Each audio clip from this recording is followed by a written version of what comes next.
The widening adoption of AI also presents significant cybersecurity risks that can be exploited by malicious actors. CNA's Sarah Al-Khaldi spoke to Robert Hannigan, former head of the UK's largest intelligence and cyber agency. He outlines the concerns over the UK's security vulnerabilities.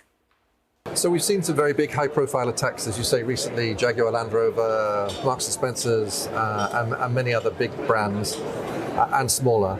And I think those are mostly crime, so they're mostly about making money. And most of them are coming through the supply chain. So one of the themes of this conference has been, how do we protect the supply chain? So we've spent years trying to make our own defenses better in each company, each government department. But we now need to worry about the thousands of companies who feed you and who provide all your services. Each of them has a vulnerability and can be a threat to you. So how do you protect against your own supply chain? That's a big challenge.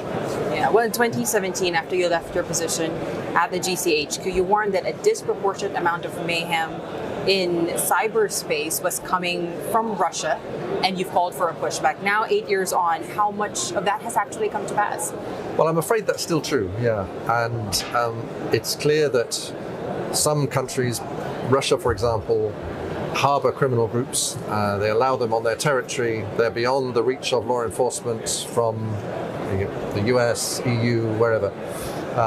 And they are helping to foment ransomware, for example, in other parts of the world. So it is a big problem, and there is a sense that the Russian government uses these criminal groups as proxies to pursue its sort of what we call hybrid warfare against other countries. And so it certainly hasn't got better, indeed it's getting worse. Yeah. And how much has the UK pushed back? 8 years on, are responses better or worse than when you were there? I think defences are getting better, but the biggest pushback has got to be defence. So getting your defences better, and that's the only real way that you can answer these threats.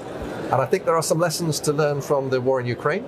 So Ukrainian government came under massive attack from the whole society in the cyberspace before the ground invasion and since the ground invasion.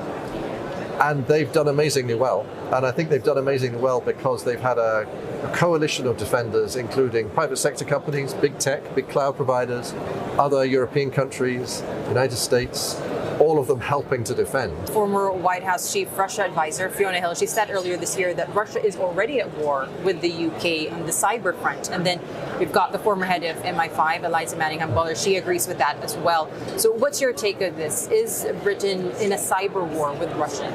I think Fiona and Eliza are absolutely right. And we've been in a cyber war with Russia in Europe for a long time. And if you think back to 10 years ago, Russia was already attacking Ukraine in cyberspace, switching off the electricity in the winter for many households, for example, to exert political pressure. They've been involved in election interference, trying to foment public opinion and shape public opinion in election campaigns, for example, in Moldova recently. So they've been involved in this kind of what we might call hybrid or grey zone war for a long time in cyberspace. And I think they're absolutely right. It is escalating now. Let's talk about China as well, because you led the creation of the UK's National Cybersecurity Centre.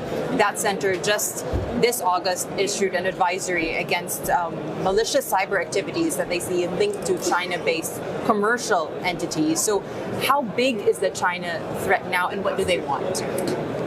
I think those are two really interesting questions. I think the threat is significant, and governments from Singapore to the EU to UK to the US have all started to call out particular examples of threats coming from China and from the Chinese state. So there's no question it's something that everybody is worrying about now, and it's serious. What does China want? Certainly the argument in the United States has been that China wanted to pre-position in their networks, pre-position in their utilities against some future possible conflict, and that's what they are most worried about. I think in the past it has tended to be about intellectual property theft, if you like, slightly lower level espionage, but it is changing. Yeah. So there's this sense that we are trying to catch up with the bad guys. There's talk here about high-level strategies, low-tech solutions as well. But what is your strategy so that we don't keep having to catch up with the bad guys? That's a great question, because I think you're right. Governments are quite slow, regulators are slow, legislation takes time, and the cyber threat moves very fast. So they're unequal in that sense.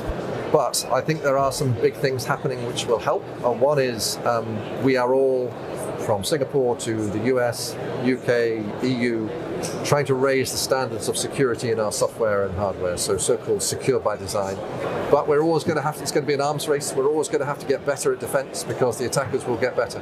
And with AI changing things radically on both sides, the arms race isn't going to end soon.